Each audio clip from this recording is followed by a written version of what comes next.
The Wizard of Oz. A timeless classic or a world of secrets disguised as a simple fairy tale. For over a century, fans and scholars have debated its secrets. Was Oz real or just a dream? Was Dorothy truly the hero, or was she a pawn in someone else's game? Was the wizard just a fraud, or something far more powerful?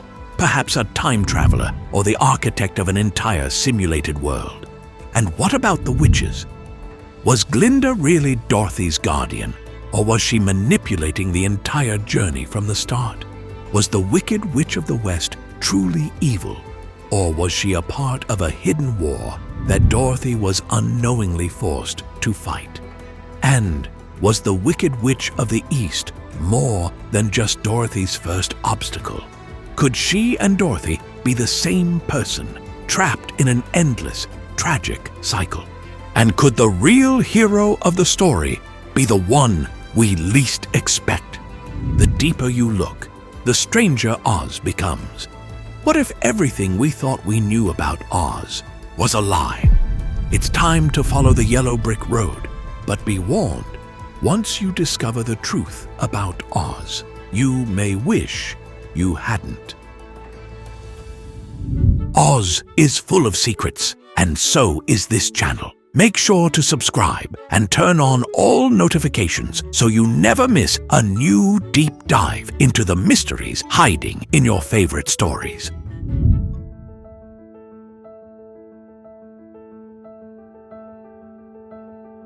What if Dorothy never dreamed Oz, but truly stepped into another reality? In L. Frank Baum's original books, Oz isn't some vague imaginary land. It's a fully developed world. Baum didn't just sketch a fairy tale setting. He created an intricate universe with its own detailed geography, distinct cultures, politics, and history. In the original Oz series, which includes 14 novels, Baum mapped out Oz meticulously. Oz is divided into 4 distinct countries: Munchkin Country in the east, Winkie Country in the west, Quadling Country in the south, and Gillikin Country in the north, each with unique people and customs. The Emerald City sits precisely at the heart, governing all of Oz. But Baum didn't stop there. He gave Oz a complex history filled with wars, shifting alliances, and rulers. In books like Ozma of Oz and the Emerald City of Oz, Baum described Oz's neighboring lands, like Ev, Ix, and the Gnome Kingdom, adding even more depth. Each new book reinforced that Oz was consistent and concrete, far beyond Dorothy's imagination. It's a place Dorothy returns to repeatedly. Dorothy doesn't dream her way back to Oz. She returns there using magic, tornadoes, earthquakes, or enchanted objects like silver shoes or a magic belt. In the original The Wonderful Wizard of Oz book, Dorothy's shoes are silver. The shoes are iconically ruby red because in the 1939 movie, they were changed to red to take advantage of Technicolor. If it were just a dream, why provide such consistent, tangible ways to get there? This compelling detail changes everything. If Baum intended Oz as a genuine alternate dimension, it throws open the door to other theories, no matter how shocking or bizarre. It means Oz is more than just a fairy tale. It could be a parallel universe that might truly exist, not just beyond the rainbow, but somewhere beyond our own reality. But then, where is Oz exactly? Is it floating in another dimension? A magical realm beyond the clouds? Or could it be somewhere far closer than we ever imagined? One of the most fascinating theories suggests that Oz isn't above us, but below. Oz might actually exist inside a hollow Earth. In other words, Oz could be a hidden land inside our own planet.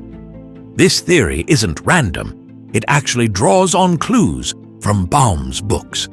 In Dorothy and the Wizard in Oz, Dorothy reaches Oz by falling through a crack in the earth caused by an earthquake. She travels underground through strange lands beneath the Earth's surface before finally arriving in Oz. This isn't an isolated event. Baum repeatedly uses caves, tunnels, and earthquakes as gateways to Oz. The Hollow Earth theory fits Baum's own depiction of Oz being completely cut off from our world, unreachable by normal travel. In the late 1800s, when Baum was writing, the concept of a hollow Earth hiding secret worlds inside was popular, often debated seriously by scholars and explorers. Could Baum have used this idea for inspiration? If Oz truly exists somewhere within our own Earth, it makes the story even more incredible and far darker. It would mean Dorothy didn't just dream it, she truly traveled to a secret, hidden world that exists right beneath our feet.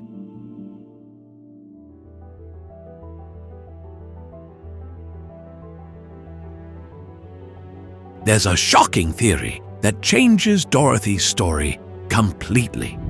It says Dorothy didn't just travel to Oz, she traveled back in time. In fact, according to this theory, Dorothy and the Wicked Witch of the East are actually the same person. But how is this possible?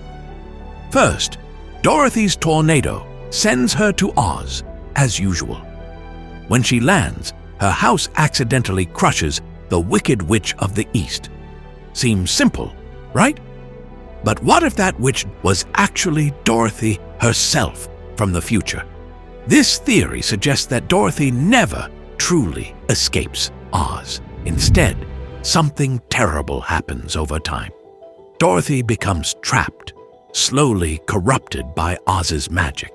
Eventually, she turns into the Wicked Witch of the East, no longer the sweet girl from Kansas, but twisted, angry, and powerful. Then, years later, when Dorothy's tornado brings her younger self to Oz again, history repeats itself. Young Dorothy's house crushes old Dorothy, the witch she has now become.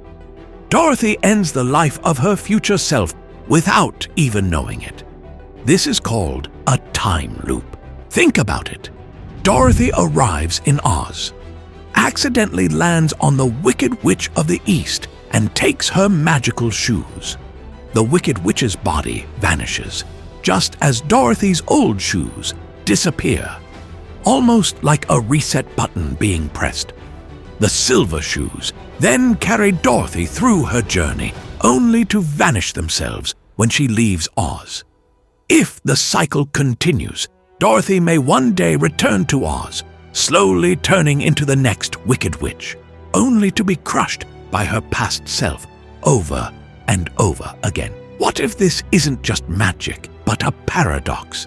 According to the time loop theory, Dorothy and the Wicked Witch of the East are the same person at different points in time. If that's true, then they can't exist in the same timeline at once. When Dorothy arrives in Oz, the Wicked Witch of the East must be erased to prevent the timeline from collapsing. Dorothy takes the silver shoes, as if she's unknowingly reclaiming something that was already hers. When Dorothy leaves Oz, the silver shoes vanish, resetting the cycle, just like the witch's body did. It means Dorothy is stuck in a tragic cycle. Every time she goes to Oz, she's actually traveling back in time and repeating the same terrible fate. Dorothy eventually becomes the Wicked Witch, only to be taken out by her younger self. And the reason fans believe this? In Baum's original book, the magic shoes Dorothy wears are incredibly powerful, but their full abilities are never explained. Fans speculate these shoes can control time, creating this endless loop. In L. Frank Baum's original Oz series, the Wicked Witch of the East plays a minimal role. Her most notable appearance is in The Wonderful Wizard of Oz, where she meets her demise under Dorothy's house. She is also mentioned in The Tin Woodman of Oz, which provides additional background on her influence over characters like Nick Chopper, the Tin Woodman. However, she does not appear as a living character beyond these instances. This limited presence strengthens the theory that suggests a deeper connection between Dorothy and the Wicked Witch of the East. The scarcity of information about the witch allows for interpretations, such as the possibility of a time loop where Dorothy inadvertently becomes the very witch she destroys. The lack of detailed backstory provides a canvas for such speculative narratives, making the theory more intriguing and plausible within the Oz lore. No matter how many times she clicks her heels, no matter how hard she wishes to go home, she'll always return to Oz. History has a way of repeating itself, and sometimes the person we fear the most is the one we become.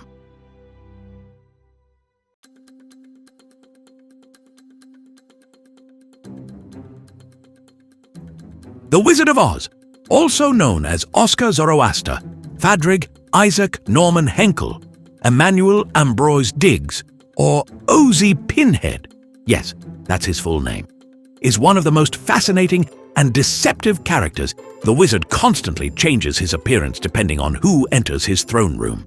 To Dorothy, he appears as a giant floating head. To the Scarecrow, he appears as a beautiful woman. To the Tin Man, he is a terrifying beast. To the Cowardly Lion, he is a ball of fire. In reality, he is just a small, ordinary man, hiding behind curtains and using tricks to make himself seem powerful. But what if the Wizard of Oz is more than just a master manipulator? What if he's actually a hidden self-portrait of L. Frank Baum himself? A man who, just like his fictional wizard, created elaborate illusions to captivate and control his audience. Think about it. Both Baum and the wizard share some curious similarities. In Baum's books, the wizard is introduced as a simple man from Omaha, Nebraska, a humble, ordinary place in the American Midwest. Baum himself also came from the American Midwest, born and raised in New York, but later living in South Dakota and Chicago. Was this detail just a coincidence, or was Baum hinting at something deeper? Digging further, consider how the wizard operates. He's not truly magical. He uses smoke, mirrors, and clever tricks to create powerful illusions, much like an author who builds entire worlds using only words. The wizard admits he's just an ordinary man, hiding behind a curtain, pulling levers and projecting illusions to inspire awe and fear. Isn't this exactly what Baum himself was doing as an author? Wasn't he just a man behind a typewriter, pulling levers and weaving illusions to enchant his readers, creating an entire magical world, manipulating characters and controlling the narrative to enchant readers? It suggests Baum was doing more than telling children's stories. He was revealing something personal. Maybe he too felt like an ordinary man behind a curtain, desperately hoping no one would pull it back.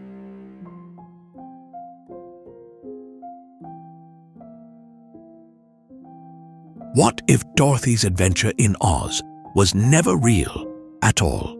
Some argue that her entire journey was just a dream, or even a coma-induced hallucination. But others suggest something even darker, that Dorothy actually died in the tornado, and Oz is her afterlife. This theory says that Dorothy never physically left Kansas. Instead, when the tornado struck, she was knocked unconscious, and Oz was just a product of her imagination. Characters Dorothy meets in Oz bear striking resemblances to people from her life in Kansas, especially in the famous 1939 movie version. Dorothy's three main companions, the Scarecrow, Tin Man, and Cowardly Lion, directly reflect the farmhands, Hunk, Hickory, and Zeke, she knows well. Even the wizard himself resembles Professor Marvel, the traveling fortune teller Dorothy encounters before the storm. This mirroring suggests Dorothy's mind created Oz from familiar faces and her subconscious fears and desires. But what if Oz wasn't just a random dream? What if the tornado itself represented Dorothy's turmoil, her fear of losing her home, her uncertainty about where she belongs, her desire to escape but not knowing how? By this interpretation, Dorothy's journey through Oz was her mind's way of resolving these fears before waking up. She had to battle witches, question authority, and prove her courage before realizing the truth. She had the power to go home all along. Yet Baum's original book never suggests Oz is a dream. It presents Oz as real and tangible, challenging this theory. But that hasn't stopped speculation, especially because the film strongly emphasizes the dream aspect. A darker theory suggests that Dorothy never survived the tornado at all, that Oz isn't just a dream, it's the afterlife.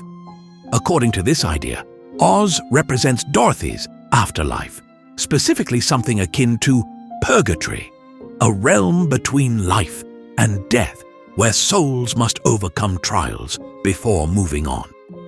The evidence for this theory lies in the nature of Oz itself. Baum describes Oz as beautiful and magical, but filled with dangers Dorothy must overcome. If Oz is Dorothy's purgatory, then everything makes sense. The yellow brick road, a path through the afterlife, the wicked witch, a trial she must overcome, the wizard, a false god promising salvation but powerless to grant it, Glinda, a guardian angel guiding her to acceptance, and most chilling of all, the silver shoes don't send Dorothy home. They help her move on. These tests can be seen as spiritual trials Dorothy's soul must pass to find peace. Each companion she meets symbolizes a virtue Dorothy must rediscover. The Scarecrow represents wisdom, the Tin Man represents love and compassion, and the Cowardly Lion represents courage. Dorothy must help each companion overcome their fears, which helps her own soul achieve redemption. In this scenario, Glinda the Good Witch from the 1939 film takes on a significant symbolic role as Dorothy's guardian angel. Glinda gently guides Dorothy throughout her journey, always pointing her toward self-discovery and acceptance of her fate. Dorothy's famous line, "There's no place like home," might symbolize her final acceptance of death, a peaceful acknowledgement that her soul is ready to move beyond Oz into whatever lies after. Both theories, the dream theory and the afterlife theory, share a common thread. They suggest Dorothy's journey is about inner transformation, whether in her subconscious mind or in her soul's journey after death. Dorothy wakes up at the end, but what if she never truly did?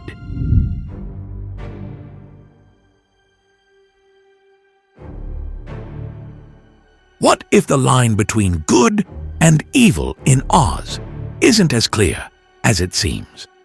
One interesting theory proposes that Glinda the Good Witch and the Wicked Witch of the West are actually two sides of the same being. One powerful witch locked in a hidden internal battle between good and evil. Here's how this theory works. In Baum's original book, Glinda and the Wicked Witch of the West never directly confront each other. Even though they're both powerful witches with opposing goals, they carefully avoid facing each other directly. Why would this be? Speculation says they physically can't confront one another, since they're secretly two halves of the same person. In this scenario, Glinda represents the witch's good side, wise, beautiful, and benevolent. She guides Dorothy and appears kind and helpful. On the other hand, The Wicked Witch of the West represents her dark side, cruel, vindictive, and power-hungry. But both sides share one thing in common. They manipulate Dorothy throughout her journey. In the 1939 film, Glinda never tells Dorothy that she could return home using the magic shoes right away. Instead, she sends Dorothy on a dangerous quest to kill the Wicked Witch. Why? According to this theory, Glinda is using Dorothy to destroy her own evil half, the Wicked Witch. She cannot do it herself. She needs Dorothy, an innocent outsider, to get it done. This dark secret paints Glinda in a far more sinister light. Far from being a purely good character, she's actually cunning and manipulative, using Dorothy as a pawn in her own internal battle. Dorothy, unaware of this hidden war within a single witch, becomes the weapon that removes Glinda's evil side permanently. But what evidence is there? Consider that Baum often wrote his characters in pairs, each reflecting the other. Glinda and the Wicked Witch are clearly opposites in every way: appearance, attitude, and goals. Yet both are powerful witches with similar magical capabilities, suggesting they're equals. Their lack of direct confrontation could imply something prevents it. Perhaps they're bound by magic, unable to directly harm their other half without destroying themselves. If this theory is true, it radically changes how we see Glinda. She isn't purely good, but someone complex and deeply flawed, willing to sacrifice an innocent girl to purge herself of darkness. It suggests that good and evil aren't just external forces, but battles within a single being. This makes the Land of Oz even darker and more morally complicated. If this theory holds, then Glinda and the Wicked Witch aren't just rivals. They are reflections of each other, bound by a deeper connection that reshapes the very nature of good and evil in Oz.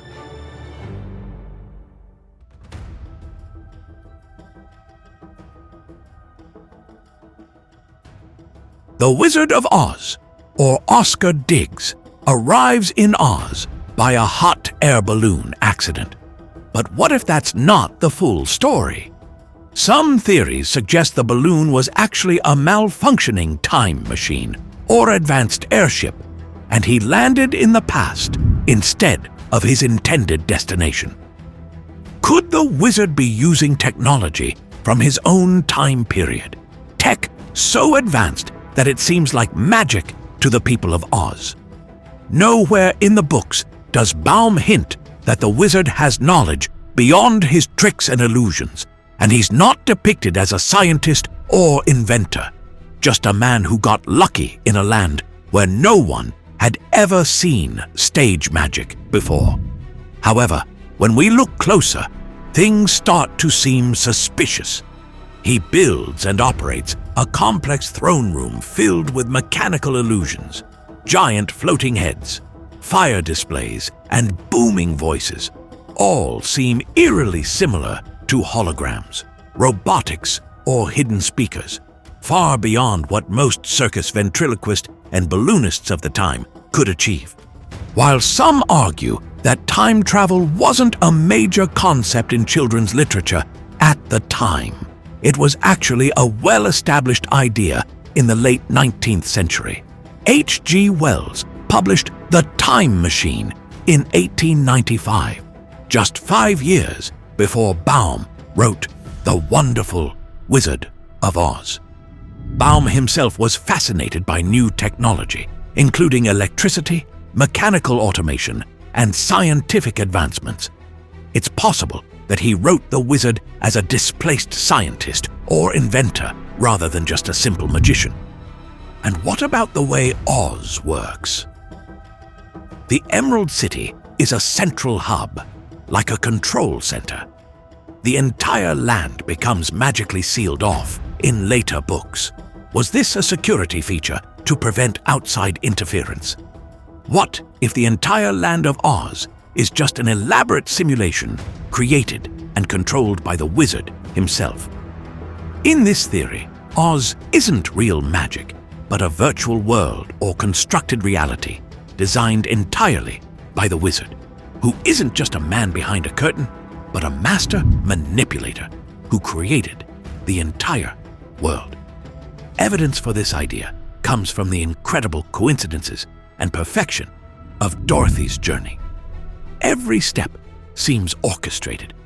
Dorothy lands perfectly on a witch, meets companions who perfectly reflect human anxieties, and eventually confronts a wizard who reveals himself as powerless, yet always in control. The wizard, in this scenario, doesn't just create illusions, he creates reality itself. His seemingly simple smoke and mirror tricks might just be minor hints of his true power, the ability to manipulate Oz's reality at will. Some argue that Dorothy's entire quest feels staged, almost scripted, as if the wizard is directing every event from behind the scenes. This theory paints Dorothy's journey in a terrifying new light. She isn't just a lost girl on an adventure. She's a pawn trapped in the wizard's game, struggling to understand the rules of a world that never truly existed. The wizard's eagerness to leave Oz might not be about returning home, but about escaping the simulation he can no longer control. Both of these theories force us to ask unsettling questions. Did the wizard come from another time, carrying advanced technology into a primitive world? Or did he create Oz's entire reality from scratch, trapping Dorothy and perhaps even himself in an endless simulation? Either way, these ideas transform the wizard from a mere fraud into something far more mysterious and powerful. Was Oz ever truly real, or was it always just the wizard's hidden game?